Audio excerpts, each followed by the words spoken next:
இங்கே வேணுனது இதுவரைக்கும் நிறைவேறாதவங்கன்னு யாருமே கிடையாது.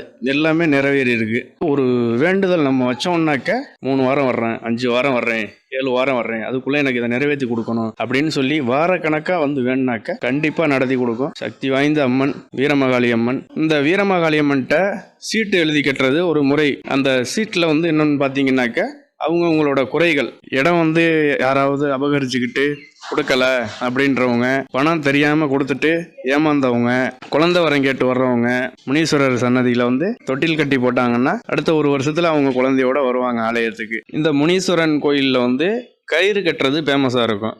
ஏவல், பில்லி, கண் திஷ்டிக்கு வந்து மெயினாக கயிறு கட்டுவோம் நாங்கள். மது பழக்கம் உள்ளவங்க வந்து இதை நிறுத்துறதுக்காக அந்த கயிறை கட்டிட்டு போய் 1 வருஷம் கட்டினாங்கன்னாக்க அதோட நிப்பாட்டிடுவாங்க. அவங்களுக்கு அந்த ஞாபகமே வராது. இந்த வீரமாகாளி அம்மனுக்கு வந்து உருவம் கிடையாது, சிலையெல்லாம் கிடையாது. சுயம்பு அம்மன், தன்னால் உருவான ஒரு அம்மன்.